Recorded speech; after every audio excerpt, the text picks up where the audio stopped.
अस्सलाम वालेकुम everyone, this is me Akbar. Hope so आप सब लोग ठीक होंगे और मेरी वीडियोस आपको पसंद आ रही होंगी। आज ही हम लोग PSY 44 का लेसन नंबर 7 करने जा रहे हैं। उम्मीद है कि 6 तक आपको सब चीज़ें समझ आ चुकी होंगी। तो चलिए जी अपनी वीडियो करते हैं स्टार्ट। लेसन नंबर 7 है थ्योरेटिकल पर्सपेक्टिव पार्ट 3। इसमें टॉपिक 26 से 29 हम कवर करेंगे। अब इस पर्सपेक्टिव में हम देखते हैं कॉग्निटिव, ह्यूमनिस्टिक और सोशल कल्चर पर्सपेक्टिव क्या है।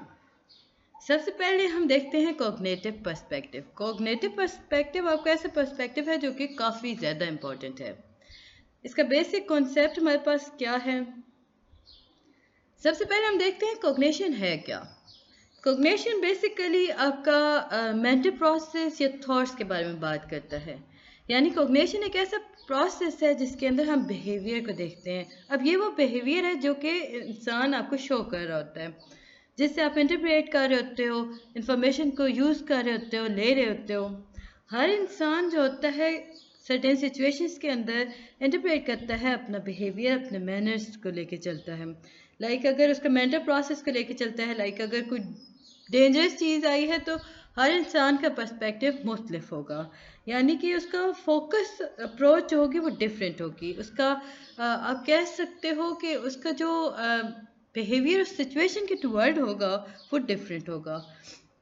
आगे चल के हमें बताते हैं जो इस पैराडिग्म को लेके अगर हम चलें तो एबनॉर्मल फंक्शनिंग जो होती है वो मुख्तलिफ कॉग्निटिव प्रॉब्लम्स को लेके चलती है। कुछ लोग जो होते हैं वो अज्यूम करते हैं, अडॉप्ट करते हैं एटीट्यूड को जो उन्हें डिस्टर्ब कर रहा होता है, या यूँ समझ लें कि इनएक्यूरेट होता है। माल अडॉप्टिव थिंकिंग होती है जिसके नतीजे में उनका माल अडॉप्टिव बिहेवियर हो जाता है। फॉल्टी थिंकिंग हो गई। एक इंसान है बार बार नेगेटिव थॉट्स लेके चल रहा है, बुरी बातें सोच रहा है, किसी के बारे में नेगेटिव है। तो meanwhile with the passage of time तो होता क्या है कि उसका बिहेवियर उस इंसान की तरफ नेगेटिव हो जाता है।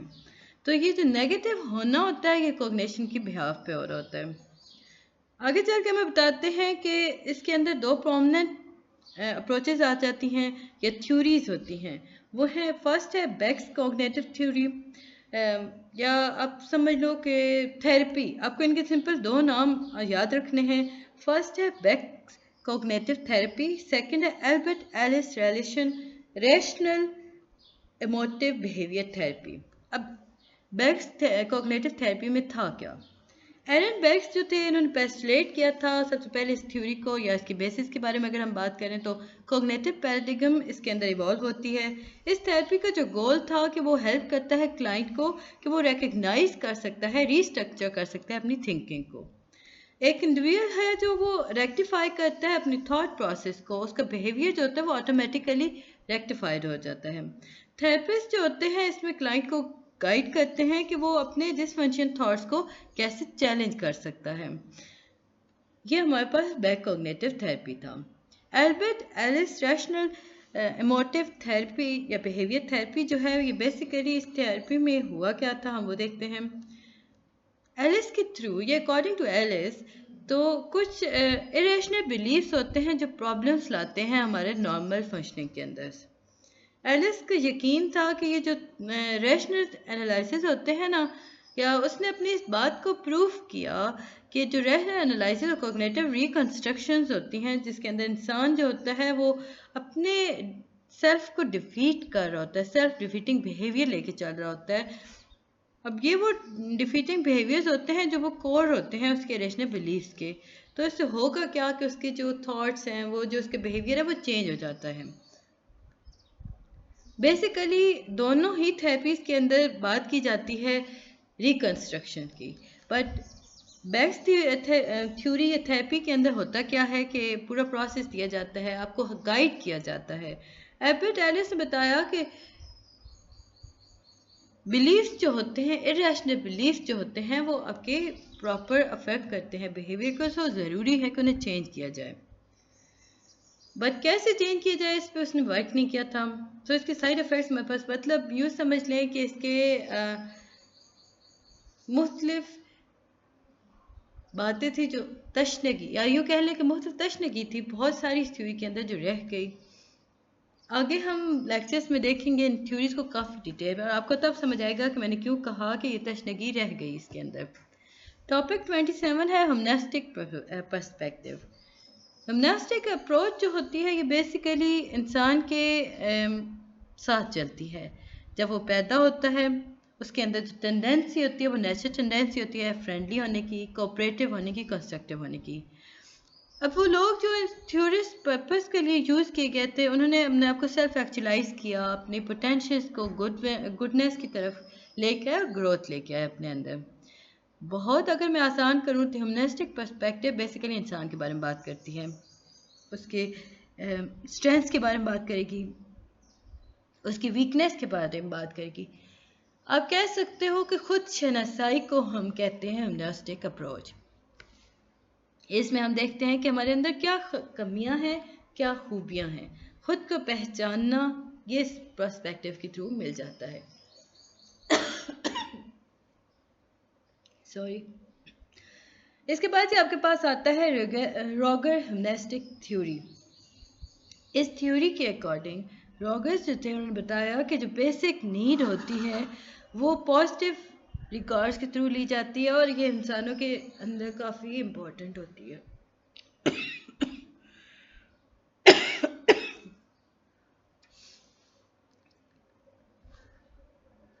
अब होता क्या है, जब आप unconditional non judgemental positive reward लेते हो, रिकॉर्ड्स लेते हो अपनी लाइफ के अंदर, तो आप अनकंडीशनल सेल्फ रिकॉर्ड की तरफ आ जाते हो। आपको पॉजिटिवली मोटिवेट किया जाता है तो इससे क्या होता है कि आपका अपने पर कॉन्फिडेंस आ जाता है, आप अच्छे से अच्छे की तरफ जाते हो। अब जो लोग होते हैं ना जो गुड पोजीशंस पे होते हैं वो क्यों होते हैं? क्योंकि उनके अंदर पॉजिटिव पोटेंशियल्स पाए जाते हैं। कुछ बच्चे जो होते हैं वो उन्हें बार बार ना एक बात रिमाइंड कराई जाती है, लाइक उनके अंदर उन्हें आप इस काबिल नहीं हो कि आपको सराहा जाए। अब ये जो बात, ये जुमला जो आप कह देते हो किसी इंसान को, बार बार कहते हो, तो होता क्या है कि उसके दिमाग इस बात को अडॉप्ट कर लेता है। अब वो जब अडॉप्ट कर लेता है तो वो पॉजिटिविटी की तरफ नहीं जा सकता। वो समझता है कि मैं यूज़लेस हूँ, मैं हूँ नहीं इस काबिल, सो मैं ये काम कर ही नहीं सकता। सो ये सारी बात इसमें बताई गई थी। Client centre therapy. Carl Rogers 1902 से 1987 इन्होंने कंसिडर किया था, या यूँ कह लें कि ये पायनर हैं ह्यूमनिस्टिक पर्सपेक्टिव के। अब इसमें उन्होंने क्या किया था, क्लाइंट सेंटर थेरेपी उन्होंने बनाई थी, जो कि एक वार्म एक्सपोर्टिव अप्रोच है जो क्लिनिक में यूज़ की जा रही होती है। क्लाइंट को आप कन्वे करते हो कि आप काबिल हो इस चीज़ के, एक्यूरेट आप एम्पैथी देते हो, जेन्युइननेस आप उसके बारे में बता रहे होते हो। अब होता क्या है कि क्लाइंट जो होते हैं वो क्लिनिक के अंदर ट्राई किया जाता है कि आप क्रिएट करते हो सपोर्टिव क्लाइमेट को, जिसके अंदर क्लाइंट जो होता है वो फील करता है कि मैं जो बात कहूँगा उसे समझा जाएगा, उसे अच्छे तरीके से हैंडल किया जाएगा। रॉगर के नज़दीक या रॉजर्स के नज़दीक जो थेरेपिस्ट थे ना वो डिस्प्ले किया करते थे 3 इम्पॉर्टेंट क्वालिटीज़ को। अब वो 3 इम्पॉर्टेंट क्वालिटीज़ क्या हैं अपनी थेरेपी के अंदर? फर्स्ट है unconditional positive regard, full acceptance for client, और एक्यूरेट एम्पैथी हो गया, यानी कि स्किलफुल लिसनिंग और रीस्टेटिंग हो गया, जेन्युइनेंस, सिंसियर कम्युनिकेशन। अब होता क्या है कि आप अगर साइकाइट्रिस्ट की एग्जाम्पल देते हो, एक पेशेंट एक साइकाइट्रिस्ट के पास गया तो उसने जाके अपनी बैठा तो वहाँ पे एक साइकाइट्रिस्ट ने ना एक अच्छा एनवायरनमेंट क्रिएट किया, उस पेशेंट को इतना यकीन दिला दिया कि वो जो बात कहेगा, जो अब वो डिफाइन कर रहा है उस सारी चीज़ को वो समझ रहा है। फिर वो साइकाइट्रिस्ट क्या करता है, उसे वो सारी चीज़ें सुनता है, उस पर्सपेक्टिव पे आके रुकता है, फिर उसे उस तरीके से हैंडल करता है जिस तरह क्लाइंट चाह रहा होता है, यानी कि उसकी हर नीड को फुलफिल करता है। ये सारी चीज़ें इसमें बताई गई थी। टॉपिक 28 है सोशल कल्चर पर्सपेक्टिव। इसका बेसिक कॉन्सेप्ट देखें तो हम सोशल कल्चर मॉडल को अगर देखें तो एबनॉर्मल बिहेवियर जो होता है वो समझने के लिए बहुत ज़रूरी होता है कि आप उस इंसान को देखो, आप उस इंसान को देखो जिस पे वो इन्फ्लुएंस कर रहा है। फिर आप देखो इस इंडिविजुअल सोसाइटी कल्चर के अंदर नॉर्म्स क्या हैं, क्या रोल्स हैं जो वो पर्सन सोशल एनवायरनमेंट के अंदर प्ले कर रहा है, उसकी फैमिली स्ट्रक्चर क्या है। तो ये सारी चीज़ें इसमें सोशो कल्चर पर्सपेक्टिव में देखी जाती हैं। फिर जी आपके पास आता है फैमिली सोशल ट्रीटमेंट। अब जो फैमिली सोशल पर्सपेक्टिव होता है ये हेल्प करता है मुख्तलिफ अप्रोचेस की ट्रीटमेंट को लेकर। बहुत सारी ट्रीटमेंट ऐसी होती हैं या बहुत सी अप्रोचेस ऐसी होती हैं जिनमें फैमिली का बहुत अहम रोल अदा करती है। ग्रुप हो गया, फैमिली हो गया, कपल थेरेपी हो गई, कम्युनिटी ट्रीटमेंट हो गए, तो इस तरह की ये सारी हो रही होती हैं। अब थेरेपिस्ट क्या करता है, वो ओरिएंटेशन वर्क करता है क्लाइंट के साथ। उसमें बहुत सारे फॉर्मेट्स होते हैं, मुझे टेक्निक अप्लाई कर रहा होता है और वो इसमें बहुत सारे मॉडल्स यूज़ कर रहा होता है। अब कभी कभार ऐसा होता है कि क्लाइंट जो होता है ना, थेरेपिस्ट जो होता है वो वर्क करता है क्लाइंट के साथ और उसकी फैमिली की ताकीद करता है कि आप इसके साथ नेगेटिव बातें ना करें। तो ये जो ना करना, ये ताकीद करना होगा, ये फैमिली का रोल आ गया इस थेरेपी के अंदर, तो ये सारी चीज़ें इसमें आ जाती हैं। अब हम वन बाय वन थेरेपीज को देखते जाते हैं। ग्रुप थेरेपी क्या है? ग्रुप थेरेपी एक ऐसी थेरेपी है जिसके अंदर मुख्तलिफ लोगों को यूज़ किया जाता है। अब ये मुख्तलिफ लोग वो होते हैं जिनके अंदर सिमिलर प्रॉब्लम्स आ रही होती हैं। थेरेपिस्ट क्या करता है, उन सारों को एक दूसरे के साथ मिलाता है, फिर उनकी प्रॉब्लम पे वर्क करता है। अब इस मिलाने में क्या होता है कि मुख्तलिफ लोगों को डिफरेंट सोच होती है। अगर दो डिप्रेस्ड लोग मिलते हैं तो कभी कभार एक होता है बहुत ज़्यादा डिप्रेस होता है, एक ज़रा कम डिप्रेस होता है, थोड़ा पॉजिटिव होगा। अब वो जो थोड़ा पॉजिटिव है वो बहुत ज़्यादा डिप्रेस को क्या करेगा कि उससे बात करेगा, उससे देखेगा, उसे समझाएगा, तो बहुत ज़्यादा डिप्रेस जो होगा वो थोड़ा कम होना शुरू हो जाएगा। सो इसलिए ग्रुप थेरेपीज यूज़ की जाती हैं।